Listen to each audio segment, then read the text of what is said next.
Namaste and good morning to all of you. Om Parthaye Pratibodhitam Bhagavata Narayan Swayam Vyasen Grathitam Puran Munina Madhye Mahabharatam Advaitam Ritvarshine Bhagavati Mashtadashadhyayane Am Tvam Anusandhame Bhagavad Gita Bhavadveshine Namo Astu Te Vyas Vishal Buddhe Full Arvind Ayat Patra Netar येन तव्या भारत तैलपूर्णः प्रज्वलितो ज्ञानमया प्रदीपः प्रपन्न पारिजाताय तोत्र वेत्र एकपानये ज्ञान मुद्राय कृष्णाय गीता अमृतवे नमः सर्वोपनिषदो गावो दोग्धा गोपाल नंदना पार्थो वत्सा सुधीर भोगता दुग्धम गीता अमृतम महत वसुदेव सुतम देवम कंस चानूरमर्दनम देवकी परमानंदम कृष्णम वंदे जगद्गुरुम भीष्म द्रोण तटा जयद्रथ जला गांधार नीलोत्पला शल्ये ग्राहवती कृपेन वहने कर्णेन वेलाकुला अश्वत्थाम विकर्ण घोर मकरा दुर्योधन अवर्तने सोतीर्णा खलु पांडवैरन्नदी कवर्तका केशवा पाराशरे वत्सरो जमलम गीता अर्थगंधोटकम नानाख्यानक केसरम हरि कथा संबोधन अबोधितम लोके सज्जन षटपदे रह रह पेपिये मानम मुदा भूयाद भारत पंकजम कलिमल प्रध्वंसे न श्रेयसे मूकम करोति वाचालम पंगुम लंघ्यते गिरिम यत्कृपातमहं वंदे परमानंद माधवम यम ब्रह्म वरुण इंद्र रुद्र मरुतः स्तुन्वन्ति दिव्यस्तवे वेदे सांग पद क्रम उपनिषदे गायन्ति यम सामगा ध्यानवस्थे तद्गतेन मनसा पश्यन्ति यम योगिनो यस्यन्तं न विदुसुर असुरगणा देवाय तस्मै नमः.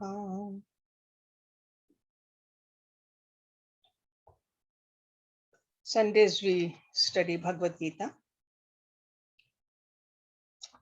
and we are on second chapter Sankhya Yoga. And we're going to start with the verse number 47 today. As I was telling you last week, it's an extremely popular verse. Anybody who has studied Bhagavad Gita, they have memorized this verse because there's a great direction for the self-improvement in this verse. In fact, there are 4 injunctions which are guiding us to become a true worker. karmaNyēvādhi karate ma phalēShu kadācana ma karmaphala hētur bhūr ma te saNgō astu akarmaNi. karmaNi, that means in the prescribed duties or action. Ev means only, adhikara, that means the right. Te means yours. Ma means not, phalēShu, in the fruits, kadācana, at any time. Again, ma means not, karmaphala, that is a fruit of action. Hētur, hētur means cause. Okay, so together when we look at it, karmaphala hētur bhūr, let not the fruit of action be your motive. Okay, you are not doing the action because of this, because of the fruit. So ma karmaphala hētur bhūr. Again, ma means not, te means your, saNgō, attachment, astu, let be, akarmaNi, in action. Like that means not doing any action. So your right is to do your duty only. Okay? But never to its fruit. Let not the fruit of action be your motive, nor let you attached to be inactive. Clearly, four injunctions which are guiding us to become a true worker, a real karma yogi. Number one is, the concern is about only the duty. What is my duty right now? At any given time. karmaNyēvādhi. Second is, no concern with the results. Third one is, do not entertain the motive of gaining a fixed fruit for a given action. That I'm doing it, I should get this. And the fourth one is, whatever has been said does not mean that you should not or you should sit back and become inactive. I'm not supposed to get attached to the fruit. I should not work because of the fruit, so I'm not going to do anything. Lord Krishna says, no. That's not how it works for a karma yogi. Why? Because there are a number of factors that come into play in determining the result of any action. Definitely our effort, our destiny, the past karmas, the will of God, the efforts of others, or sometimes even the cumulative karmas of the people involved, the place, the situation. So there are so many factors. So Lord Krishna is advising us to give up concern for the results and instead focus solely on doing your duty. Okay? Not attached to outcome. NATO. Just remember that acronym. NATO. Not attached to outcome. So we got to do our action intelligently. So in order to know our duty, we got to know at this moment, what am I supposed to do? What is my duty? And to do our duties without any expectation of the results, sometimes it feels that it's impossible because we have been trained, or we have trained our mind to do the actions only when we get something out of it. So that's why this is a sadhana. Remember this again and again. This is the very secret of the real achievement in life. Because sometimes we know that this is our duty, but we refuse to undertake great activities, fearing the failures.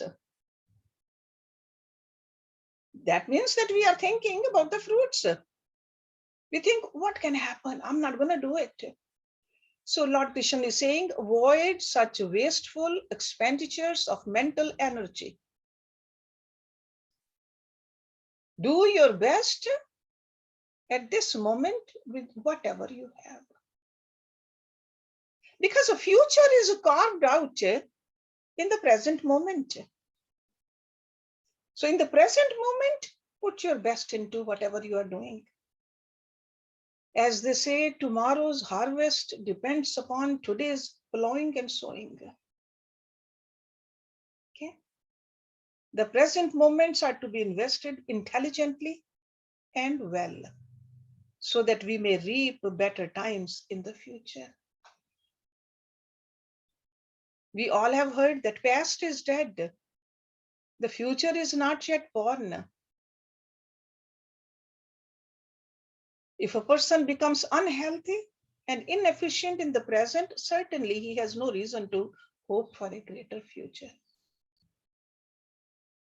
So keep on striving while keeping these four things in your mind. So that's why this verse is so important, so famous also. Okay, karmaNyēvādhi. Ma phalēShu kadācana. Ma karmaPhala hētur ma te saNgō astu akarmaNi. So doing your duty is the reward. Karma yogi gets himself drunk with the joy. And the satisfaction just comes from doing the duties. That's where the satisfaction is coming from. Ordinary person gets the satisfaction from the fruit. Karma yogi gets the satisfaction that I did what I was supposed to do. See, there is a material consciousness and there is a spiritual consciousness. Material consciousness is characterized with the thought, I am the proprietor of all that I possess. It is all meant for my enjoyment. I have right to enhance my possessions and maximize my enjoyment. That is a material consciousness. Opposite of that is a spiritual consciousness. God is the owner. And enjoyer of all this world. I'm doing it for his happiness, not for my happiness. I am merely his selfless servant. I must use all that I have in the service of God. This body also, the possessions also, whatever we have, I want to serve God. That's what a karma yogi thinks. And that's where the joy comes. Karma yogi is joyful all the time, in the success or in the failure also. Material person is momentarily joyful when the fruits come according to his wish. And that is very fleeting. Desires and the wishes, they keep on changing. So that's why Lord Krishna is telling us this. Just mark it down, this particular verse to be memorized. And that is your homework this week. Memorize this verse. Okay, with the full understanding of these 4 parts to this verse. Now in the next verse, if a person should not perform duties urged by the desires for their results, how then is it to be performed? He says, Yogastha kuru karmani, saNgō tyaktva dhananjaya, siddhi asiddhyo samabhutva samatvam yoga uchyate. There's a beautiful definition of yoga in this particular verse. Yogastha, steadfast in yoga. Kuru, perform, do. Karmani, duties. saNgō, attachment. Tyaktva, having abandoned.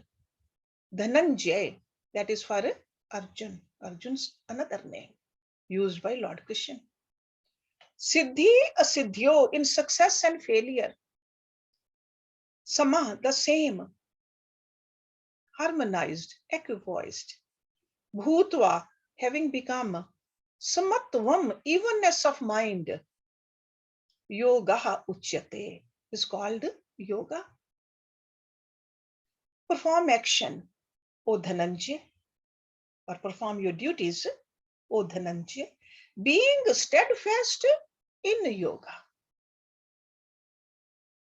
Abandoning attachment and balanced in success and failure.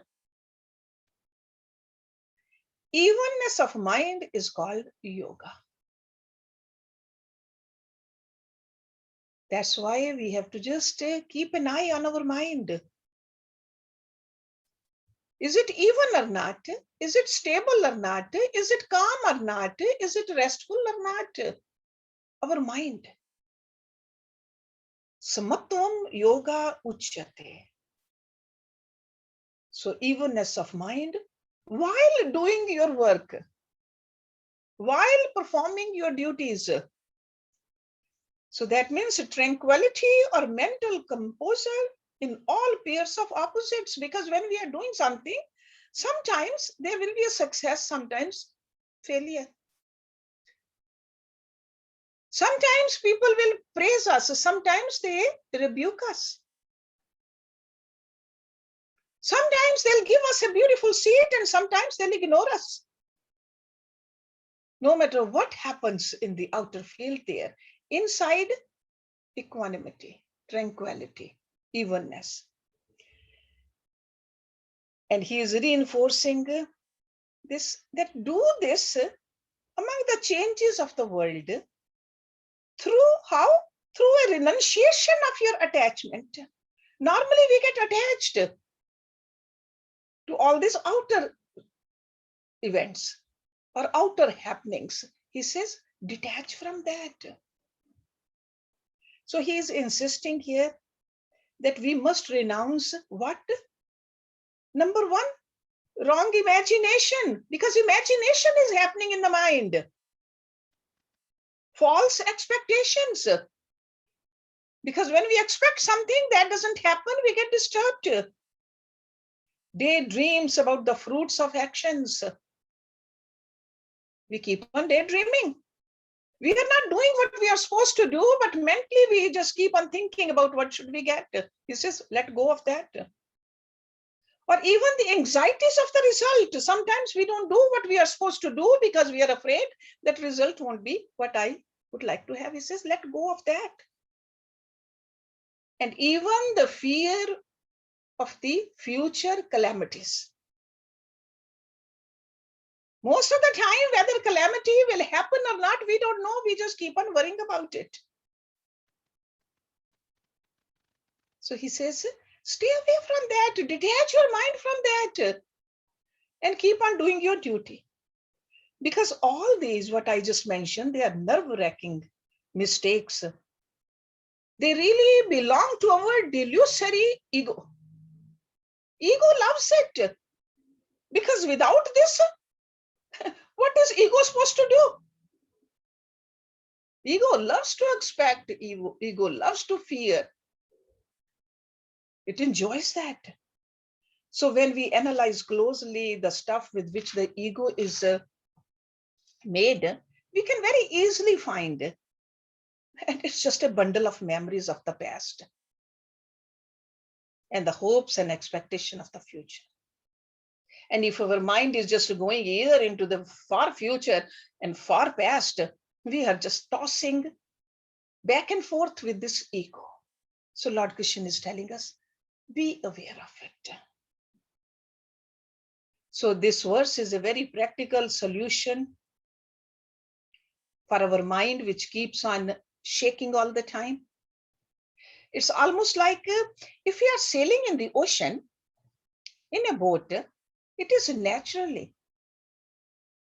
There will be shaking of the boat. There will be waves over there in the ocean. So movement is expected. Similarly, in this ocean of life, there are all kinds of waves beyond our control. And if we keep on struggling to eliminate the negative situations, we will be unable to avoid unhappiness. So that's why Lord Krishna is saying, accept everything that comes your way. Surrender to the will of God. Because God is the one who is giving us the fruit. This is the law established by God to give us the fruit. And our duty is just to perform the actions which we are supposed to. Otherwise, we are living in the ego. We are expecting the fruits. And we are either worried about the future or we are just keep on thinking about the past. And that's all ego. So in all inspired activity, the worker forgets himself in the work that he's doing. And I'm talking about the karma yogi. Gets so immersed into what he or she is doing that mind is calm, And this body is just working. It's a body. It's made out of Prakriti, whether it's a physical body, the senses, the mind, the intellect, it's all part of the Prakriti. Let it work with the full calmness. But when the worker has gained almost a self-forgetfulness, and this self is like an ego, the person will not care for the success or failure of his activity. Okay? So this is what he's telling us. So establish in the equanimity, renouncing all egocentric attachment, forgetting to worry over the results of success or failure in the activities. This is what Lord Krishna is telling Arjuna. In the middle of the war zone, can't we do that in our own daily activities? How much easier it should be for us. We even go for a walk outside, mind is not calm.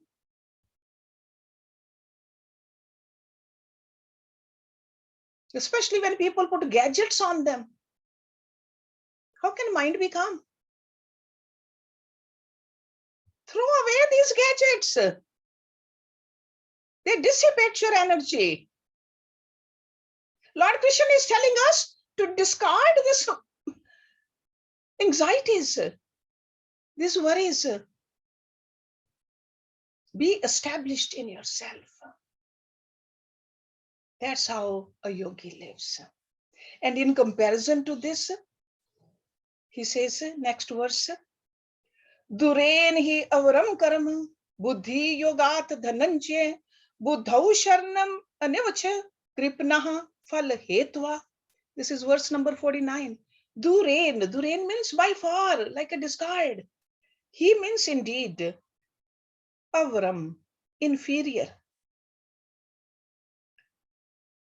Karam, the action of work. Buddhi yogat. Then the yoga of wisdom. Dhananjaya, Arjuna. Buddhau, in wisdom, in the divine knowledge of, and in the sight of that knowledge, Buddhau, Sharnam, refuge. Anivach, seek. Kripnaha, wretched. Kripan is a word when a person does not have much control over the senses. That is a kripan. phalēShu, seekers after fruits. So Lord Krishna is saying far lower than the yoga of wisdom, buddhi yoga, is just an action. And over here, this karam really means reward seeking action. Not a karam yoga, but a reward seeking action. That I'm doing this action because I should have this fruit. So far lower than the yoga of wisdom is a reward seeking action, O Dhananjaya. He says, seek the refuge in wisdom, buddhi yoga. Go for that. Wretched are they whose motive is the fruit. He says they are kripan. They are the misers who are working for the fruit.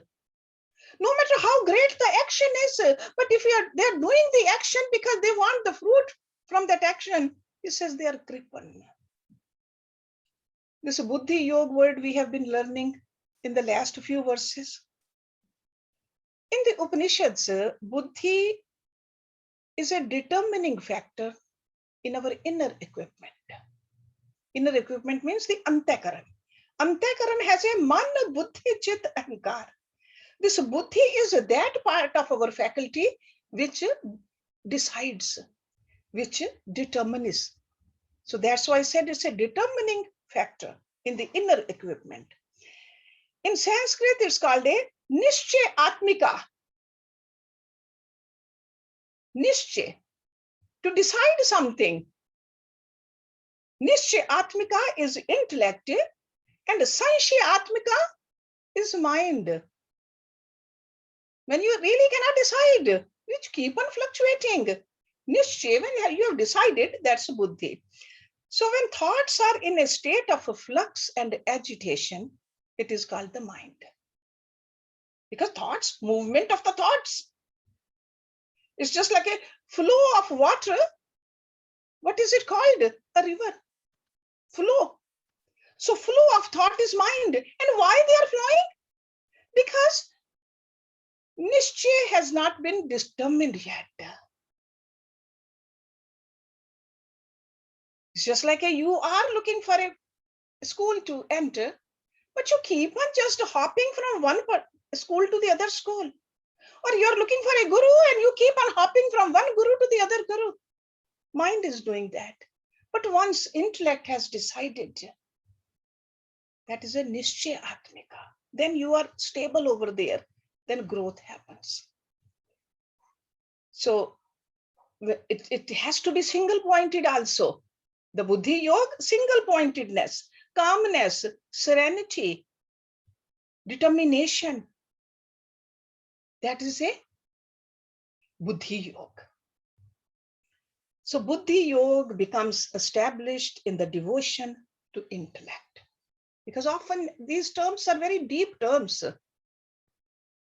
Looks like a small term, like yesterday we were talking about Yoga Nidra, just 2 small words, very commonly used words, but it took us 3 hours to understand it. And then it might take us a lifelong to really experience it. The same thing happens with this Buddhi Yoga also. So established in the devotion to intellect, when you are steady in your conviction, when your mind is perfectly under the control of your better discriminative intellect, that means you have mastered this inner and outer personality. That is a Buddhi Yoga. It's a very deep word. So the attempt of the mind to work in unison with the Buddhi, so that means your objective mind working under the control and order of the subjective mind is called a Buddhi Yoga. Buddhi Yoga.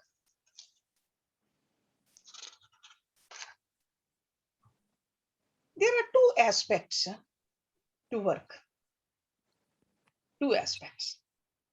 External activity which we do and the internal attitude towards it.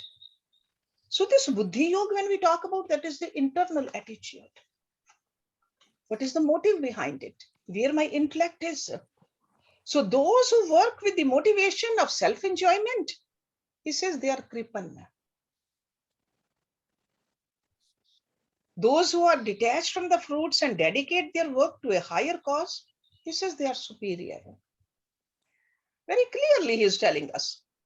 No 2 ways about it. And those who offer the fruits to God are already true in action and in knowledge.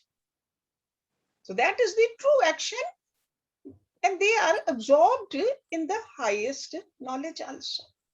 So these are the 3 stages he's talking about. So by doing so, instead of incurring more and more liabilities of new vasanas, if you are working with the help of the Buddhi Yoga, you are releasing from the vasanas. You are doing what you are supposed to do. Otherwise, our mind is totally congested with the existing vasanas. And vasanas are the impressions which we have created in the past. So when an individual ego surrenders itself completely, it is called establishment in Buddhi Yoga. Okay, just remember that. So that's why Lord Krishna says, seek refuge in Buddhi. Okay, so let your mind be perfectly under the control and direction of the intellect. We don't want to be wretched. We don't want to be kripanna. We don't want to become the slaves of our senses or even our mind. We want to do our duties with a full clarity and as a yogi. Because very clearly he says, wretched are they who act for the results. Wretched. Very strong word he is using over here. So he's guiding us, and it's up to us to follow it through. He can only guide us. Why they are wretched? Because they will be in their desire prompted activities, incurring more vasanas. Instead of cleaning the old vasanas, incurring more vasanas. So they are wretched. So now we have to decide. Do we want to just keep on putting more dirt? Or do we want to clean it all up? It's almost like if we are cleaning a mirror. On one hand, we are cleaning. With the other hand, we just keep on putting the dirt on it. Who will call us wise? The same thing we do. This is a mirror of our mind. And if we keep on creating more vasanas, we are dirtying that mirror of our mind.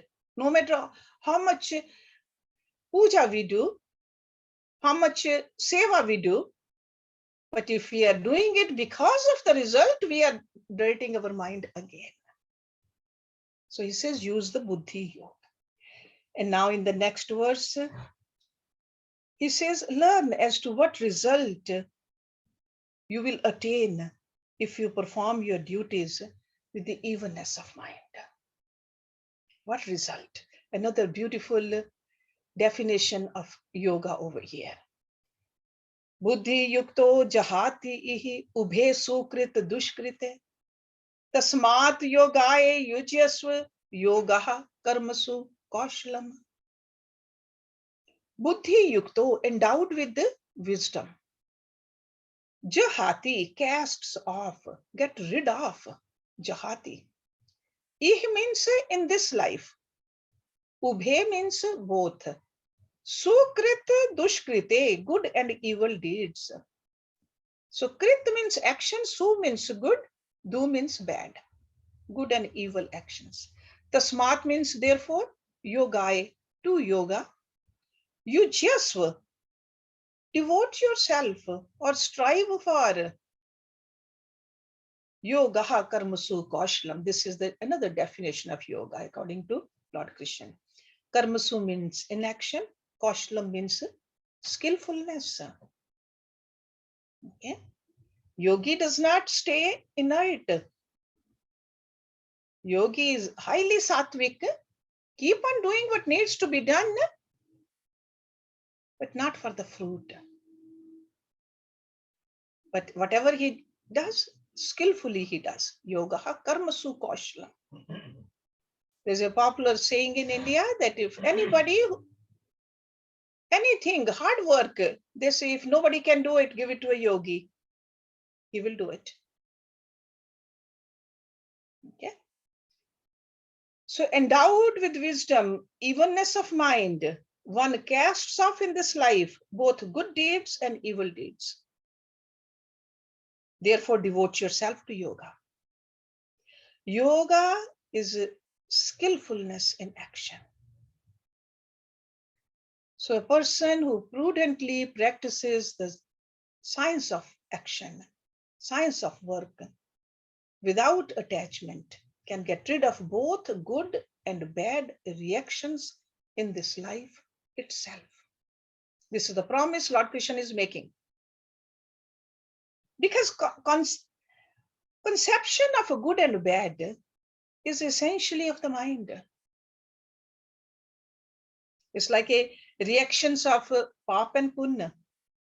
They are left on the mental composition in the force of it's like a vasanas or sanskars. That's what we call them. But a person who's not identifying with the mind is not thrown up like that, good or bad. So that's the term buddhi yoga.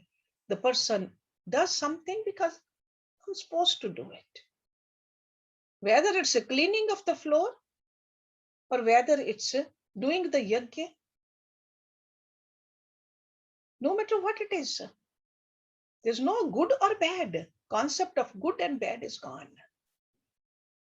Arjuna was asked by Lord Krishna not to be a vain, hysterical person, because that's what Arjuna was behaving like so far. He's asking him to become a master in all these external situations. And he says, apply yourself to the devotion of Karma Yoga. So in this context, again, definition of yoga, yoga is dexterity or the skillfulness in action. Okay? Because when people hear the science of Karma Yoga, they just get confused about it. So that's why Lord Krishna keeps on going back and forth in explaining the Karma Yoga also, the Buddhi Yoga also over here. So become more and more skillfulness in the outer world and more evenness of the mind in the internal world. Okay? So, and he is giving us very beautiful way, clear directions over here. So art of working without desires is pursued by a karma yogi. That's how we wash away all the existing vasanas, good and bad. Because it is the vasanas pressure which we feel when we are restless. Vasanas. It's very important for us to know this. This inner equipment need to be very peaceful, serene, and pure. This is like a very unavoidable prerequisite for a yogi. Okay? So remember that. This is what we have to keep in mind. Is my mind peaceful, clean, or not?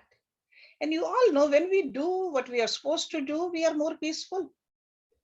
When we don't do what we are supposed to do, then there's a disturbance. And continuation of this, because all these verses, they go in a group. And he's really explaining in detail quite a bit to us how to become a karma yogi of the higher caliber. And why should we cultivate this evenness of mind and the dexterity or the skillfulness of the action? Let's look at verse number 51. Karam jam buddhi yukta hi phalam tyaktva manishinaha janam bandh vinirmuktaha padam gachanti anamyam. Karam jam, born of actions or fruitive actions. Buddhi yukta, possessed of knowledge. He means indeed phalam, the fruit. Tyaktava, having abandoned. Manishina, the wise. Okay, manish. See, this word is like a manan, manishina. Anybody, manan means a reflection. Anybody who reflects upon the ideas given by a guru and the scriptures is a muni, wise person. Janam bandha vinirmukta, freed from the fetters of birth. Padam, the abodes, the state. Gachanti, attain. Anamyam, beyond evil or beyond suffering. Suffering is because of the evil. So beyond suffering. The wise, possessed of knowledge. You are wise only if you have a knowledge. Having abandoned the fruits of their actions. Freed from the fetters of birth. Go to the state which is beyond all evil. That is like the ultimate goal of life. Liberation, freedom, moksha, mukti, salvation, whatever we call. This is by doing this, living a life like this, you will pass. You will go beyond this coming and going cycle. But first word is the wise. Wise is a person who has learned the art of true living.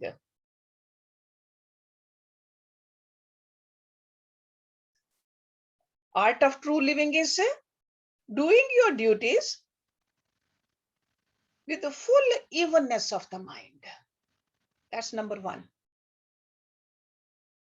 And then abandon all anxieties of the fruits of their actions. So he's repeating himself again so that we understand it. Something which is so important needs to be repeated. Okay. So when a person works with neither ego nor desires, you are purging your vasanas. So it's like a cleaning your mind. And when we get completely relieved from both the ego and the ego prompted desires, we really don't have any occasion to take another body. Because why did we come in this body? We had some desires. Without desires, there can never be any embodiment. There was some kind of a desire or lot of desires, or we don't even know what the desires were, why we were born. Because once we are here, we are so tempted by the more desires from outside that we don't even know what our initial desire was. The reason we took birth in this beautiful embodiment of human form. So that's why he's saying the wise person acts like this, keeps on washing away the desires. And when there's no desire, no ego, there's no reason to take, there's no occasion to take another embodiment. An individual minus his ego is the self. Soul. So that's why he's saying, get rid of the ego. That's how Karma Yogi does. Get rid of the ego. It is,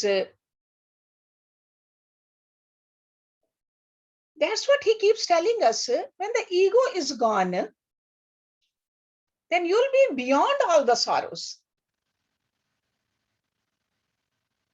Because Atma, Paramatma, there's no sorrow in it. It is a homogeneous bliss. There's only Anand. So you'll be beyond sorrows. Sorrows are only the movement over here, the dvand, the pairs of opposites. So how does this whole thing start? Selfless actions. They purify the mind. They prepare us for the higher meditations. And ultimately, we reach to that level which lies beyond all evil. That's where we are going. Okay.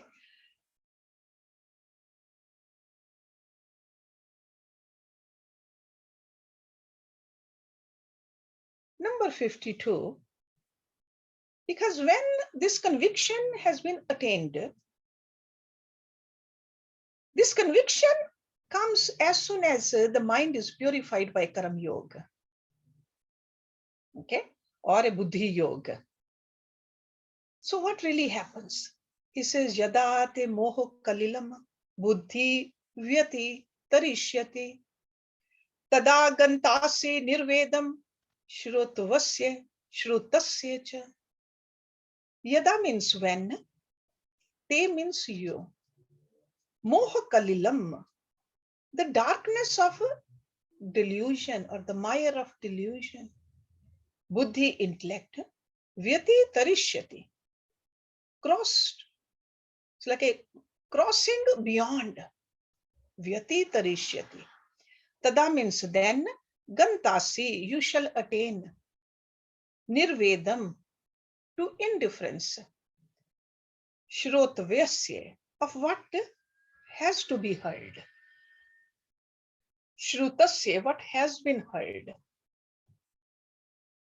Cha means and. When your intellect crosses beyond the mire of delusion, that means there's no more delusion. You have the clarity. Then you shall attain to indifference as to what has been heard and what has yet to be heard. So that means when the intellect becomes pure, it should lose all its present charms for the sensual experiences. What I've heard, what I need to hear. He's talking about all these temptations in the senses which we have. It's almost like what was there before, what will be there after? Where can I go? Where did I go? All those things. Okay. So the cause of delusion is conceived of an indescribable power by Maya. So this is what he's talking about over here, Maya. So we're gonna stop it here and we'll talk about this verse. And then in a couple of verses after this, we'll see Arjun asks a question.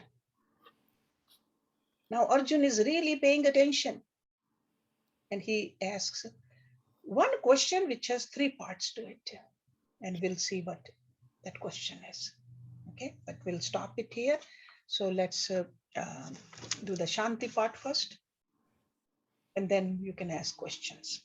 Om Purnamada Purnamidam Purnat Purnamudachyate Purnasya Purnamadaye Purnameva Visheshyate Om Shanti Shanti Shanti Om. First, Pooja has a question. Pooja?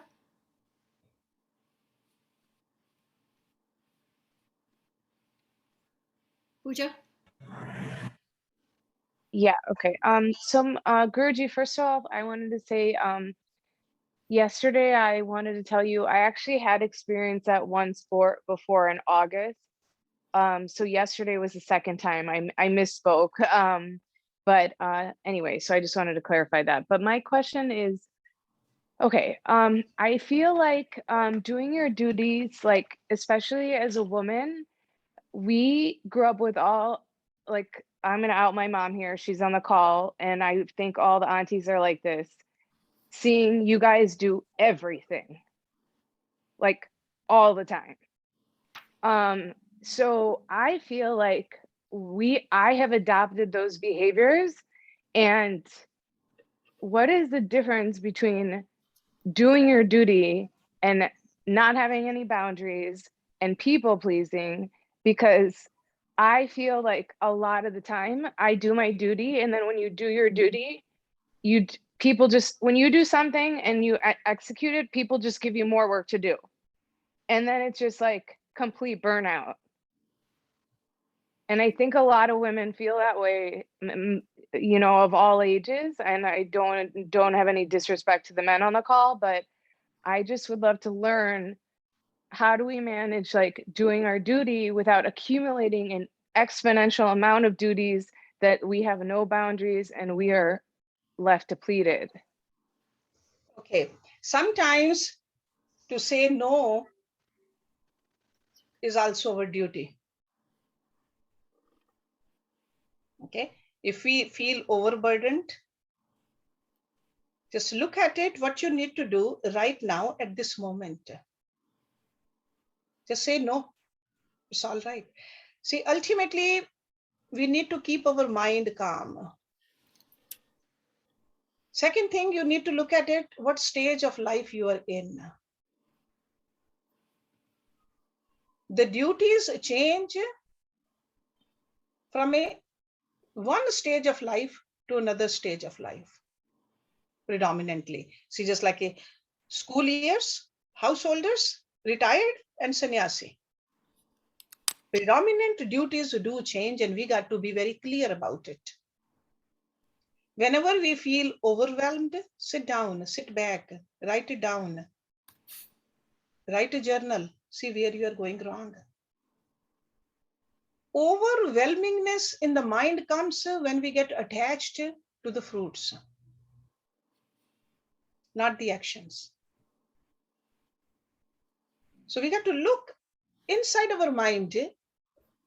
Why do I feel overwhelmed? And prune it, get rid of it right away. Okay, so be clear about it. So you don't have to be like aunties. Sure, we can learn good things from them. but we don't have to redo or keep on learning something which is not working for us. Things have changed. Okay, so in your situation, what are you supposed to do? You got to be clear about it. Yeah, but how do we know that? Okay, Just meditating? calmer the mind. First of all, calmer the mind. Calmer the mind, clearer the vision. Most of the time, the mind is too confused.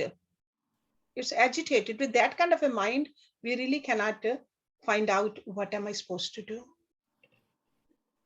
Okay. But remember, no matter which stage in life we are, we have two very predominant things in our life. One is this body, another one is the mind. Three things we all need to do for the body and three things for the mind in any stage. What are those three things for the body? Clean it, feed it, exercise it. Make sure all those things, three things are done sattvically. Sattvic food will give us a healthy body. Cleaning outside and inside both. Through this vehicle, we are doing our duties. So we got to learn how to take care of this vehicle. Those three things we do for the mind also. Clean the mind. How do we clean the mind? By following those universal principles, non-violence, truthfulness, right? Ahimsa, satya, asteya, brahmacharya, prigraha. That's how we clean this mind. What do we feed to the mind? Daily studies of the scriptures. Daily, they got to put some kind of a thought into your mind. That is the food for our mind. And then how do we exercise our mind? Daily meditation. Okay.